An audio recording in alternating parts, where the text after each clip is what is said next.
अस्सलामु अलैकुम रहमतुल्लाहि व बरकातुहू। मोहतरम सामईन हाज़रीन, जब भी आपके यहाँ कोई मेहमान आने वाला होता है तो आप उस मेहमान के आने से पहले आप पूरी तैयारी में लग जाते हैं।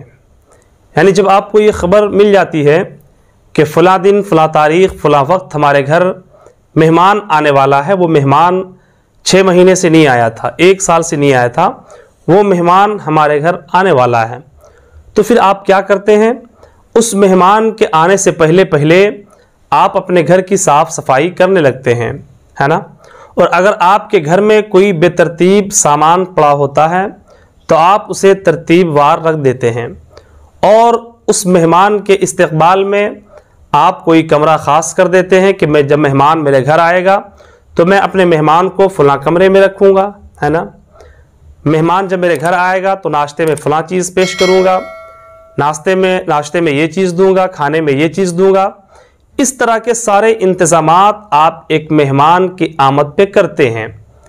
लेकिन जब रमज़ानुल मुबारक का महीना आता है, जो हमारा और आपका मेहमान नहीं बल्कि ज़ैफ़ुर रहमान यानी अल्लाह का मेहमान है वो, और जब अल्लाह का मेहमान हमारे घर आता है तो फिर हम और आप क्या करते हैं? क्या कोई तैयारियां होती है? हाँ, हमारी क्या तैयारी होती है? हम खजूर ले आते हैं, चना ले आते हैं, इफ्तार के लिए फल फ्रूट्स वगैरह को जमा कर लेते हैं, राशन पत्ती जमा कर लेते हैं, ये हमारी तैयारी होती है। तो क्या हमें रमज़ानुल मुबारक के आमद पे इन्हीं चीज़ों से रमज़ान का इस्तकबाल करना चाहिए? हमें किस तरह से माह रमज़ानुल मुबारक का इस्तकबाल करना चाहिए? हमें अल्लाह के इस अजीम मेहमान का इस्तकबाल कैसे करना चाहिए? तो आज की इस पूरी वीडियो में इंशाअल्लाह अज़ीज़ मैं आपको बताने की कोशिश करूँगा कि रहमान के मेहमान का इस्तकबाल हमें किस अंदाज में करना चाहिए, हमें किस तरीक़े से करना चाहिए, और आक़ाए दो आलम सल्लल्लाहु ताला अलैहि वसल्लम ने रमज़ानुल मुबारक के महीने का इस्तकबाल मेरे आका ने कैसे किया है, और सहाबाए कराम ने किस तरह से रमज़ानुल मुबारक के महीने का इस्तकबाल किया है। इसलिए आप पूरी वीडियो ज़रूर देखें, और अगर आपने अभी तक हमारे इस चैनल को सब्सक्राइब नहीं किया तो चैनल को ज़रूर सब्सक्राइब कर दें, ताकि जब भी मैं इस तरह की वीडियो लेकर के आऊँ तो सबसे पहले इसका नोटिफिकेशन आपके मोबाइल तक पहुँच जाए। मोहतरम सामईन हाज़रीन, आक़ाए दो आलम सल्लल्लाहु ताला अलैहि वसल्लम जब रमज़ानुल मुबारक का महीना करीब से करीब तर हो जाता तो आक़ाए दो आलम सल्लल्लाहु अलैहि वसल्लम सहाबाए कराम से मुखातब होते और सहाबाए कराम से फरमाते हैं, मेरे सहाबियों, वो मुक़द्दस और वो बरकत वाला महीना तुम्हारे दरमियान आ चुका है जिस माह मुबारक में शैतान को मजबूत जंजीरों में जकड़ दिया जाता है, और जिस मुक़द्दस महीने में जन्नत के दरवाज़े को खोल दिया जाता है, जहन्नम के दरवाज़े को बंद कर दिया जाता है, और जहन्नम का कोई दरवाज़ा खुला हुआ नहीं होता है और जन्नत का कोई दरवाज़ा बंद नहीं होता है, वो माह मुक़द्दस तुम्हारे दरमियान आ चुका है। इस माह मुक़द्दस में तुम्हें चाहिए कि एक ऐसी रात है जिस रात की इबादत 1000 महीनों की इबादत से अफजल व आला है। इसलिए तुम्हें चाहिए कि इस माह मुबारक में और इस बरकत वाले महीने में ज़्यादा से ज़्यादा इबादतें करो, और ज़्यादा से ज़्यादा कुरान की तिलावत करो, और ज़्यादा से ज़्यादा क़याम लैल करो, यानी क़याम लैल से मुराद तरावी पढ़ो। तो सहाबाए कराम जब इस महीने की आमद पे ये मेरे आका सल्लल्लाहु ताला अलैहि वसल्लम ये ख़बर जब सहाबाए कराम को देते तो सहाबाए कराम रमज़ानुल मुबारक के आने की तैयारी करने लगते। यानी क्या करते? हमारे और आपके तरह अपने घर की साफ़ सफाई नहीं, यानी मेहमान के आने पे जिस तरह से हम और आप साफ़ सफाई करते हैं और रमज़ान के आने पे हम इफ्तार के लिए जो चीज़ें जमा करने लगते हैं, राशन वगैरह जमा करने लगते हैं, सहाबाए कराम इस तरह की तैयारी नहीं करते, बल्कि सहाबाए कराम जो है वो रमज़ानुल मुबारक के रोज़े रखने की तैयारी करने लगते, कुरान की तिलावत की तैयारी करने लगते, और क़याम लैल की तैयारी करने लगते। लेकिन हम क्या है, रमज़ानुल मुबारक का महीना आ जाता है, फिर भी हम जिस तरह से कल बेराहरवी के शिकार थे, आज भी हम अपनी इबादत को नहीं सुधार रहे हैं। जिस तरह से कल भी हम दिन भर यूं ही खाते घूम रहे थे, रमज़ान के महीने में भी खाते घूम रहे हैं। जिस तरह से कल भी हमारे घरों में टीवी चलती थी, रमज़ान मुबारक का महीना आने के बावजूद भी हमारे घरों में टीवियाँ चलती हैं। कल भी हमारे घरों में गाने सुने जा रहे थे, रमज़ान का महीना आने के बावजूद भी हमारे घरों में जो है वो गाने और फिल्मी गाने बजाए जा रहे हैं।